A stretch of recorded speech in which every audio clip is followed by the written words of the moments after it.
राजीव गांधी अपनी दूसरी rally address कर रहे थे जब फाइनेंस मिनिस्टर प्रणब मुखर्जी ने उनके हाथ में एक नोट दिया। उस नोट में सिर्फ एक लाइन लिखी थी, Indira Gandhi assaulted, return to Delhi immediately. Indira Gandhi के अपने ही गार्ड्स ने उन पर गोली चला दी थी, लेकिन ज्यादा लोग ये नहीं जानते कि असलियत पीएम रेसिडेंस के बाहर नहीं, सरकारी दरवाजों के अंदर चल रही थी, जहां अगला पीएम कौन होगा ये तय किया जा रहा था। जब राजीव गांधी की गाड़ी हेलीपैड की तरफ दौड़ रही थी, उन्होंने अपने सिक्योरिटी ऑफिसर से एक बात पूछी। ये जो बुलेट्स लगी है कितनी पावरफुल होती है? जब जवाब मिला, काफी ज्यादा। राजीव सिर्फ इतना बोले। क्या उन्हें इतनी गोलियां मिलनी चाहिए थी?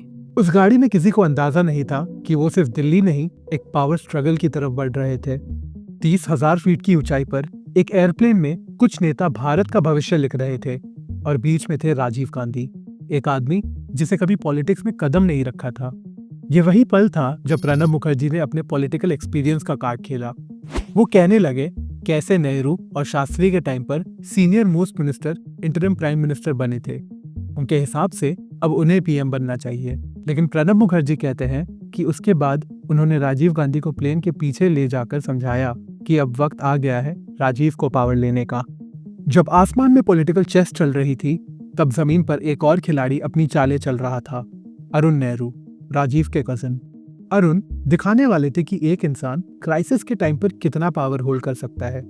जैसे ही इंदिरा गांधी को एम्स लाया गया, अरुण नेहरू ने तुरंत अपना काम शुरू कर दिया। वो कांग्रेस के हर लीडर से मिल रहे थे, कभी अकेले में, कभी छोटी छोटी मीटिंग्स में, और उनका मैसेज सिंपल था, अगला प्रधानमंत्री राजीव ही होना चाहिए। लेकिन पिक्चर में एक ट्विस्ट था। प्रेसिडेंट ज़ैल सिंह देश के बाहर थे और अरुण नेहरू को डर था अगर ज़ैल वापस आए तो वो प्रणब मुखर्जी को पीएम बना देंगे, राजीव को नहीं।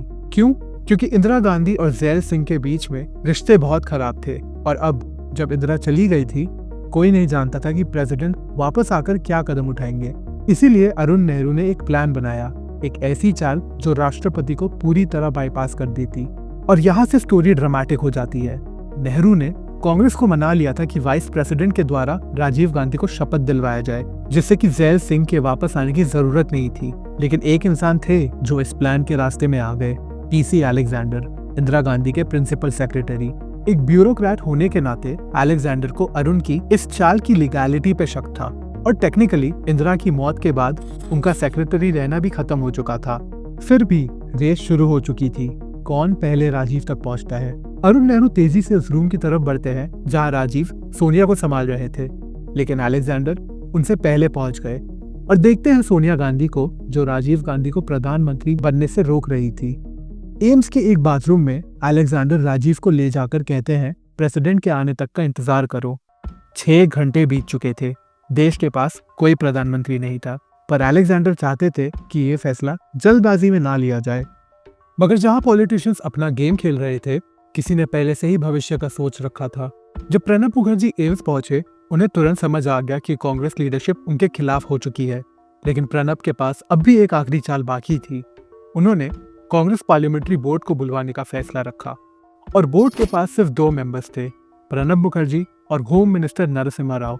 एक मीटिंग में जो कुछ ही मिनट्स चली, एक रेजोल्यूशन पास होती है जहां राजीव गांधी को पार्लियामेंट्री पार्टी का लीडर बनाया जाता है, और उसी दिन शाम के 6 बजे राजीव गांधी प्रधानमंत्री की शपथ लेते हैं।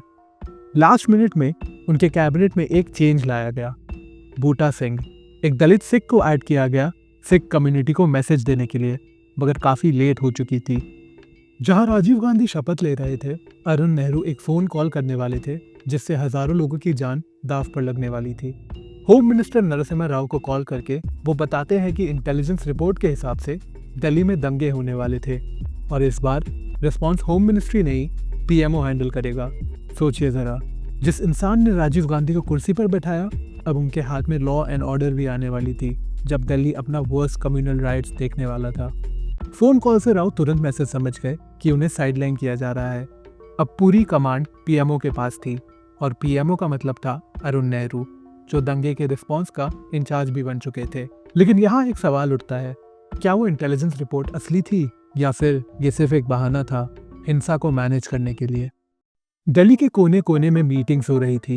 सीनियर कांग्रेसमैन अपने सपोर्टर्स को रेडी कर रहे थे सिख लोगों को सबक सिखाने के लिए, हाथ में छुरी, केरोसिन और टायर्स लेकर। मगर उनका सबसे खौफनाक हथियार था वोटर्स की लिस्ट, जिससे कि उन्हें पता चले कि सिख लोग कहाँ रह रहे थे। और ये लिस्ट एक रात में तैयार नहीं हो सकती थी, कोई ये सब प्लान कर चुका था। जो दंगे हुए 3 दिन तक वो काफी ब्रूटल थे। लोगों को जिंदा जलाया गया, औरतों के साथ बलात्कार, बच्चे तक को नहीं छोड़ा गया। जहां सरकारी आंकड़े 2733 बताती है, इंडिपेंडेंट सोर्सेस 8000 से 12000 की नंबर हमें देती है। और ये सब के दौरान पीएमओ क्या कर रही थी? प्रधानमंत्री राजीव गांधी अपनी मां के शरीर के पास थे, 3 मूर्ति भवन में शांत खड़े थे।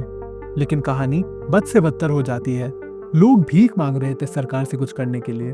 जनरल अरोड़ा प्राइम मिनिस्टर से आर्मी डिप्लॉय करने की विनती करते हैं। पुपुल जयकर, उनकी फैमिली क्लोज फ्रेंड, सीधा पीएम के घर जाती है राजीव गांधी को सच्चाई बताने के लिए। जब जयकर ने उनसे कहा कि आर्मी भेजनी चाहिए, तो राजीव ने नरसिम्हा राव की तरफ देखा और पूछा, क्या आर्मी भेज दी जाए? राव ने विरोध किया और दिल्ली की सड़कों पर खून बहना जारी रहा। मगर सबसे बड़ा सवाल यह है, राजीव ने खुद एक्शन क्यों नहीं लिया? कुछ मानते हैं कि उन्होंने सब कुछ अरुण नेहरू और अपने एडवाइजर्स के हवाले छोड़ दिया था। दूसरे कहते हैं कि वो कंफ्यूज थे। लेकिन एक डरावनी थ्योरी और है। कुछ लोगों ने इस हिंसा को एक पॉलिटिकल अपॉर्चुनिटी की तरह देखा, एक ऐसा मौका जिसे वोटर्स को पोलराइज किया जा सके चुनाव से जस्ट पहले। सच तो यह है कि शायद हम कभी नहीं जान पाएंगे कि उन कुछ घंटों में असल में क्या हुआ था। एक के बाद एक कमीशन बनी, इंक्वायरी हुई, रिपोर्ट लिखी गई, लेकिन ज्यादातर पॉलिटिकल नेता किसी न किसी तरीके से जिम्मेदारी से बाइज्जत बारी हो गए। नरसिम्हा राव, जो उस वक्त होम मिनिस्टर थे, उनका भी नाम क्लियर कर दिया गया। आखिर में राजीव गांधी को ही ब्लेम किया गया, वो इंसान जिसे पावर में फोर्स किया गया और आजाद भारत के सबसे अंधेरे दौर का कारण बना दिया गया। इंदिरा के अंतिम संस्कार के बाद आर्मी को आखिर में डिप्लॉय किया गया, लेकिन 3 दिन लेट हो चुकी थी। तो 31 अक्टूबर 1984 को हुआ क्या? क्या ये बस एक ट्रेजेडी थी, भरी हुई कंफ्यूजन और मिस अपॉर्चुनिटी से, या फिर कुछ ज्यादा ही डार्क, एक कैलकुलेटेड साइलेंस जिसमें हिंसा को अपने आप चलने दिया गया? शायद जवाब कहीं बीच में छुपा है, मगर क्राइसिस के वक्त कुछ लोगों के फैसले करोड़ों की किस्मत लिख देते हैं। और कभी कभी सबसे खौफनाक फैसला होता है कुछ भी ना करना।